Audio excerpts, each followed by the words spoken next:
That's what happens when you're here on one night. You just can't get the staff these days. YTS. We'll try that again. I'm going up. I'm coming back. Good evening, Leeds. Good evening. Fantastic. You're right in the balcony? As long as it's loose. Now, as I say, my name is Jonathan Royle and I'm a mind reader. Unfortunately, we don't have much time here this evening, so I'm going to be really, really quick. So, the gentleman here, sir, before the show I took 3 cards, the 2 of clubs, the 8 of hearts and the jack of spades.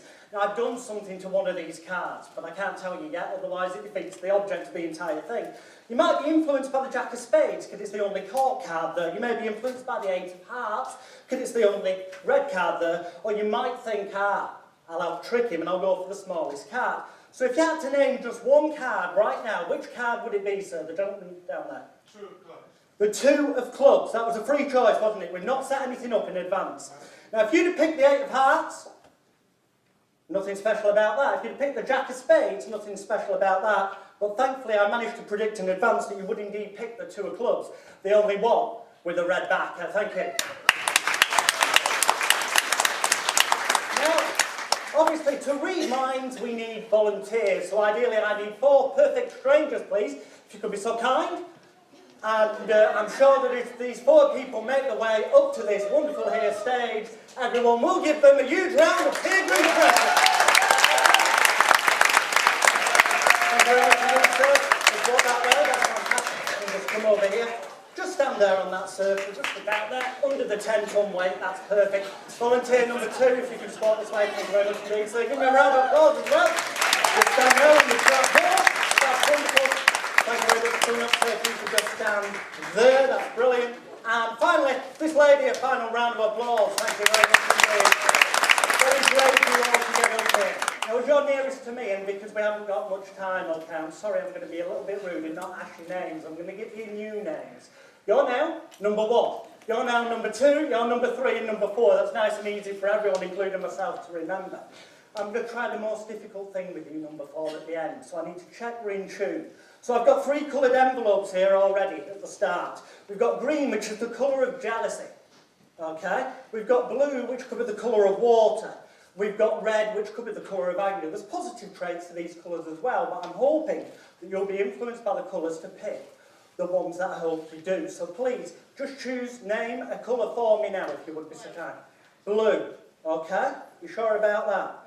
Take the blue one, keep tight hold of it for now. That leaves me with green, the colour of jealousy, and red, the colour of anger. If I open up the red envelope, and from there pull this out, you will see that inside we have something that says, do not choose. We'll get rid of that for a moment. Also, we've got the green envelope. I open that up, and inside there's also a piece of paper that says, do not choose. Number 4, if you could be so kind to open your envelope and take out what is inside, open that up and read it out nice and loud for everybody. I predict that you will choose the blue. Ladies and gentlemen, I predict that you will choose the blue envelope. You're going to be perfect for this, that's fantastic. I hope that I can tune in to the other 3 of you as closely, because when I go home tonight, my daughter, and I've got a picture of her here, Ashleigh, she's 2.5, and she'll say to me, Daddy, because I'll have to ring her after, she'll say, Daddy, were the audience really, really nice for the loads of people there? And I'll say, yes, they were, darling. And she'll say to me, Daddy, when you walked on, did they all clap and scream? And I'll say, yeah, they did, darling. And she'll say, you know, when you read the first 3 people's minds, if we get it right, I hope we do, did it go well? And I'll hopefully be able to say, yes, it did. And then she'll say, Daddy, did you get the lastest, the most difficultest one right? And I hope to be able to say yes to her. And if I can, then she'll say, oh, well, was it like that time a long time ago when you got it right? And everyone in the audience at the end, as the final person went back to the audience, all stood up and clapped and cheered. Well, ladies and gentlemen, you won't want me to disappoint that little girl, would you? But on a serious note, who here had a VHS video player when we used to have that? Yeah, okay. Who is as sad as me that they had a video book? Do you know where you kept a note of what tapes had what programmes recorded on? And which had blank space left? A few of you, I can tell by the laughs there. Well, I've got a similar thing for my daughter, except it's cartoon characters and film characters. Different characters of different DVDs that she's got. We play a game to help her get to bed at night, because she won't always be decisive and decide which actual DVD she wants. So the game we play is, that we've got number cards, and we're teaching her to, obviously, she's getting more and more words now. We started this when she was a lot younger. So what I'd like you to do is just say, stop, sir. You could have stopped there, number 13. Just take that, hold it against your chest. I don't want to see it, okay? Just say, stop. Stop. You could have had number 21, but take that, hold it against your chest. Keep it nice and close. Stop. Stop. Okay, could have been number 4, it isn't. Hold it against your chest. And definitely don't let me see yours, because we're going to do something really difficult with you. So just say, stop. Stop. Could have been number 3. It's not. Take that, hold it against your chest. You've now each got a random number. Now, those numbers are very important, because what we have here is Ashleigh's DVD book, my daughter, that I borrowed from her. And each page in this book has got a number on it, okay? So I'm going to give this book to you, sir. And I'm going to walk away. I'd like you, when I'm not looking, to look at your number, find out what number is on that card, and find that page in the book, and tell me when you've done that. So can you quickly look at your card? Yeah? Have you done that? Yeah. Then find that page number in the book. Tell me when you've done that. And then just the page that corresponds with that number, remember just one of the images from that page. Remember it, yeah? And then close the book. And pass it to person number 2. I'll take that card off you. Thank you very much for getting rid of that. Person number 2, can you look at your number card? And then find the corresponding page with that number. And when you've done that, remember just one of the images. You've done that, yeah, and pass it to person number 3. That's fantastic. You can get rid of that. Person number 3, if you could look at your card, I think you're getting the idea now. Find the page number that corresponds with that number that you freely selected. And then remember just one of the images on that page. Have you got one? Yeah, close the book, hand it to person number 4, but please do not open the book yet. We'll get rid of the card. The first 3 people, person number 1, 2 and 3. Think of your images you've got in mind. Imagine that in front of you here is a television set, perhaps a TV with a DVD player underneath it, and you're just about to place in the relevant DVD into that DVD player for my daughter. So just imagine doing that on the count of 3, place it in, and it starts to play. Imagine yours, look at the screen, and I need to see the way you're thinking. Okay, we're going to go for this. Don't say anything, don't tell me anything until I ask you. But the 3 characters I'm going to go with and name are, don't tell me if I'm right there, but I'm going to go with Thomas the Tank Engine. Bob, it's the kid's book, it's my daughter's. Thomas the Tank Engine, Bob the Builder, and I think Scooby-Doo. I'm going to come to you first, sir. On the count of 3, if I name the character that you freely chose and it was in your head, please just shout out hallelujah and then make your way back. Everyone will give you a huge round of applause. 1, 2, 3. Bob the Builder. Was it correct? Yeah, we said Bob the Builder. Give him a round of applause to go back to the audience. Fantastic. Don't say anything, but on the count of 3, if I named yours, just say hallelujah. 1, 2, 3. Hallelujah. Give him a round of applause and go back to the audience. Fantastic. Person number 2, if I named yours, just say hallelujah on the count of 3. 1, 2, 3. Hallelujah. Give him a round of applause and go back to the audience. Now, there's only one person, so I can ask your name, darling. What's your name? Laura. Okay. Now, the thing is, I realised that perhaps because my daughter uses that so often, peripheral vision, I may have noticed roughly where the book opened, and I'd know which 6 characters were on that page, and I know what she picks most normally, so what is most likely to have been chosen. So I thought the only way to truly know if I was reading somebody's mind was if I was blindfolded. So I'm going to blindfold myself. While I'm doing that, I would like you to look at your number card, okay? Look at it. And then, do me a favour, because I can't see a damn thing. Could you just get my hand and bring me forward a bit, please, Laura? Thank you. Look at your number card. Then find that page in the book. And when you've got that page, tell me.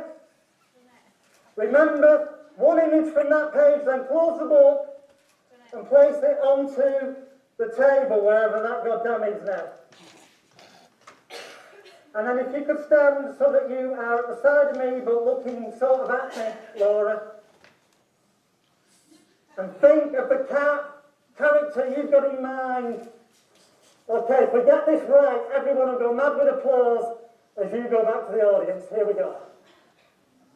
Right, I'm getting something. I'm getting the colour green. Without giving away what it is you're thinking of, does the colour green make sense? Yeah, it does. Fantastic. I'm going to go for it then. The character is Kermit the Frog.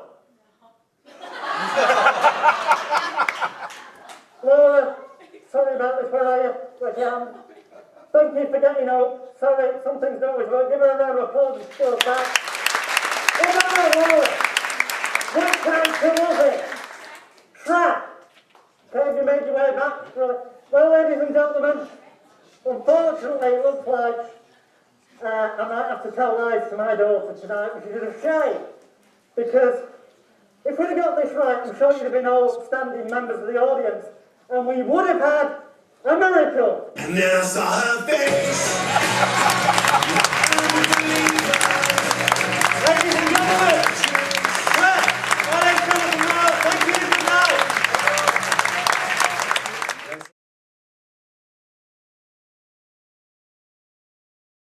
Experiments. And at the end of the show, when I packed up, I'm going to have to go and ring my daughter. And she's only 2.5, well, nearly 3. She's 3 in August. And she should be in bed watching her nighttime DVD, and she may well be. However, she keeps getting up and coming downstairs and wanting the DVD changed. So, guarantee she'll be awake. So I'll have to ring up, and my better half, Rachel, will put me on the phone, and she'll go, "Daddy, were the audience, did they like clap for everyone when they volunteered and came up on stage?" And I'll go, "Yes, they did, darling." And she'll say, "Daddy, did they, when you got your experiment right, she won't say experiments, too long for her. She'll say something else, but you get the idea. She's not Einstein or anything. She'll say, "Did they clap?" And I'll say, "Yes, they did." And she'll say, "You know, at the end of the show, when you said good night, at the end of the show, did they all stand up where they were when they were clapping?" Well, ladies and gentlemen, you won't want to let down a 2.5-year-old, would you? So not so much for me, more for her. No, seriously, this next piece is for my daughter, because she does have a DVD at bedtime. And she does have a DVD book. Now, who remembers VHS videos, yeah? Who had, please tell me I'm not the only sad person here. Well, I know for a fact there's at least one other person in the room. My dad, who had a video book, which namely, you had your tapes numbered, your blank ones, and you recorded stuff, and you had a book and it told you what was on each tape so you could find it if you wanted to watch it again. And it also told you how much blank space there was on the video in case you wanted to record something. Be honest, how many people had them? You know something, just me and my dad. Right. Oh dear, that's not going to emotionally scar my daughter for life. We've given her a DVD book because we're trying to teach her numbers, we're trying to teach her to recognise, obviously, characters and the names, which is the first step to learning to read and write. So, we started to play a game because she could never make her mind up what DVD she wanted at bedtime. So what we did is, I went on the internet and I got pictures of all the different cartoon characters and film characters that are on her DVDs. And this particular page, 26, would tell us where to go, section on the bookshelf, to find one of those 6 DVDs. So if she picks Smurfs on page 26, we know it's that end of the bookshelf Smurf, rather than a Smurf that may be earlier in the book on page 6. That makes sense. It doesn't really need to for you, but that's how this came about. All different characters for my daughter. Just going to raise this on here a little bit. I need 4 volunteers, so I'm just going to tap you. When I do, if you could very rapidly and quickly make your way, we'll go to people who've not been to previously. So perhaps these 1, 2 people there, if we could have. And perhaps can we have perhaps you 2? All right, you 2. We just need 4 of you on stage. Give them a round of applause.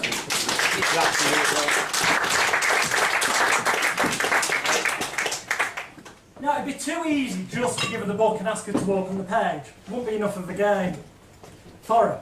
5, Fantastic. So we got some numbers. We're teaching her numbers and teaching her, obviously, the character's recognition for speaking. So we're going to use these numbers. What I'd like you to do is just say stop. Stop. Okay, you could have stopped on number 4. You didn't. Hold that one against your chest. Keep hold of it for now. Just say stop. No. Okay, number 4. You could have had all that against there. Just say stop. Stop. Could have been. You could have had number 4 as well. So you've got the card next to whatever it was. Yeah, try and pick somewhere different. That'd be great. Just say stop. Okay, you could have had number 11. You got that already against your chest. So you've got a random number.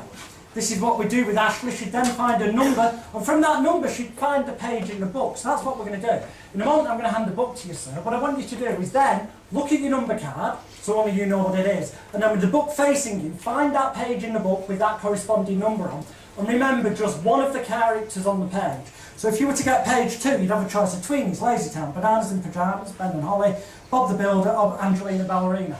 Just remember one of them on the page. Okay, so it's totally random. So I'll give that to you and I'll stand over here so that I'm not seeing your number. So have a peek at the number you've got. Then find that page in the book. That particular numbered page. And remember just one of the images on that page. Got it? Pass the book to person number 2. Now you've got an image in mind, I can just get rid of the card because you know there's numerous ones. And if you'd like to look at your number, and then find that page. Okay, remember 1? Yeah. Get rid of the card because there's 6 you can pick from. Same thing, if you look at your number, find that random page. Remember just one of the characters, and then keep hold of the book. Don't open it yet. We'll come to you last if you can keep hold of that. So 3 people, you've got images in mind, yeah? Yep. If I get these images right, don't tell me straight away, we'll get rid of you one by one. That way you all get a round of applause each. You deserve it for having the bottle to get up here on stage. So, I'd like you to imagine there's a TV screen here, okay, or a cinema screen. And you're about to put that DVD in the player, because I've left you babysitting my daughter, and you're going to put that DVD in the player, press play, and the movie starts. So, mentally in your head, say the name of the character, but not out loud. Don't give me any clues if I get this right, but I'm going to go, keep saying it in your mind. I'm going to go for, okay, the first one I'm getting, don't give me any clues if I'm right, but the first thing I'm going to get, I'm getting is like transport, so I'm going to go Thomas the Tank Engine, but I'm getting, no, scrap that. I'm getting, no, it's transport with tools in, so that would be Bob, well, it's both. I'm getting Bob the Builder, Thomas the Tank Engine, and Scooby-Doo. If I named yours correctly, say hallelujah. Everyone will give you a round of applause. You go back to the audience. Give it right. Say hallelujah. Give it a round of applause. You go back to hallelujah. Oh, my daughter will be so proud. However, I'll let you into a secret. If you'd like to stand a little bit further over here, you'll see why in a moment. Obviously, I could get a rough idea where they were opening the book from my peripheral vision. And because I've been doing this with my daughter for so long, that may have given me an instinct of roughly where they were in the book. And through association, I may have come used to the idea of what characters are on that page. And through doing it with my daughter, picking the same character so often from that page, it's become clear that there are certain characters that people tend to pick. So getting a rough idea of the page will give me a rough idea of the character. That wouldn't be my reading. I don't know if that's what is happening unconsciously, but to rule that out, I don't want to be able to see your number, I don't want to be able to see the page. So in a minute I'm going to blindfold myself. When I've blindfolded myself, then I'd like you to take a peek at your number. When you've done that, just find the page towards yourself. Remember one character from that page that corresponds with that number, then close the book and put both articles, if you'd be so kind, just into the case so they're out of the way. But I need to put this on first before you start looking. So, it's clear I can't see. So, I'll book my back to you anyway. Look at your card, get your number. Then look for that page number. Remember, just one image from that page, then close the book and put it into the case and the card as well, and tell me when you've done that. Done it. Okay. Am I facing you now? No. Right, tell me when I am. Okay. Yeah. Look directly at me. Think of that character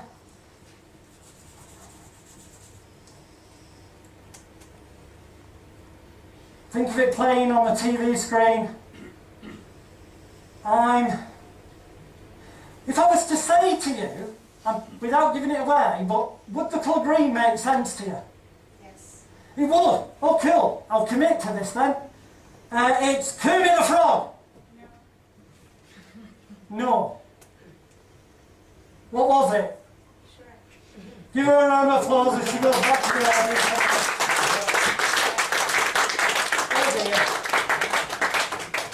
Oh well. Looks like Daddy's got to lie to his daughter tonight. It's a shame, but if we'd have got that right, ladies and gentlemen, we would have had a miracle. And then I saw her face.